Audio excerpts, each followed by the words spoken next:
Accidents and injuries in the playground.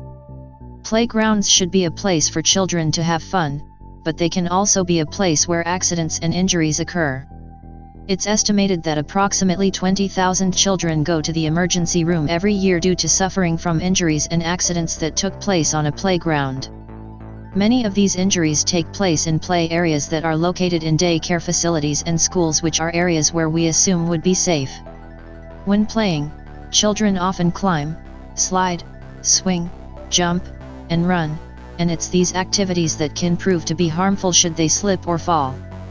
Some of the most common playground injuries are head injuries, including concussion, bruises, fractures, broken bones, internal injuries, dislocated bones. How injuries are caused. There may be many reasons as to why children suffer injuries in the playground.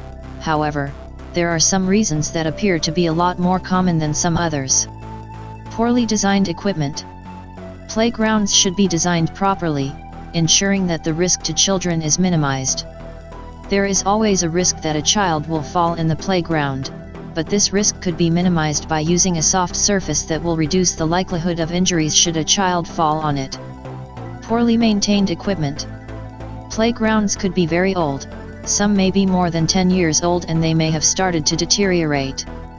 Wood may have started to rot, metal components may have started to rust, while bolts and screws may have begun to work their way loose, making the playground equipment a lot less safe than it should be. Most playgrounds get quite busy after school, during the summer, and at weekends. This almost constant use results in wear and tear, making surfaces slippery, wearing down walkways, and exposing bolts and screws that were previously out of harm's way. This is why it's so important that playground equipment is properly maintained. Insufficient supervision. Children should be supervised whenever they are playing, particularly young children who may not be very steady on their feet. Supervision is also vital if you want to prevent injuries, especially as some children may fail to understand the risk associated with climbing, swinging, running, and many other aspects of playing. This is why it's essential that children are adequately supervised at all times. While some people are more than happy to have just one adult supervise their play, there may be times when more than one adult is needed.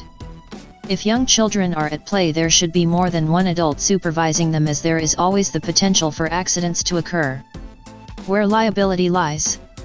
If your child has been injured on a playground, it may not always be clear who could be held liable for the injuries. The owner of the playground may be responsible for the maintenance. The playground is located in a public park.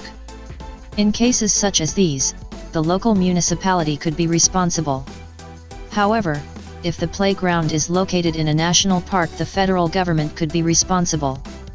If the playground is located in a school, then the public school district may be responsible, as the playground is usually maintained and owned by them. If the playground is owned by a church, daycare facility, or private school. If the playground is owned by a church, daycare facility, or private school, or any non-profit entity, they may be responsible for the construction, design, or maintenance of it. If the playground is owned by a franchise or a restaurant chain. If the playground is owned by a franchise or a restaurant chain, more often than not they will own the playground, which means they could be held liable for any accidents that occur. Who designed the playground? Playgrounds are very rarely designed by the company or entity that owns the location where the playground sits. A design company may be hired to work on the design, and its construction may involve using a local company who may themselves hire contractors to provide the materials and other components so the play area can be built. In cases such as these, the design company and their contractors may be found liable. If your child has been injured whilst playing on a playground, the owner, designer, and the company who constructed the playground may be liable if the injury was caused by a construction or design defect. In many parts of America, there are state laws that ensure minimum safety standards are adhered to when it is being designed and constructed. There are also safety standards set out by the Consumer Products Safety Commission, CPSC, to help ensure that playgrounds are manufactured and designed safely, helping to reduce the likelihood of accidents. If your child has been injured in a playground accident and you think the owner or designer of the playground may be to blame, please speak to a lawyer as soon as you can.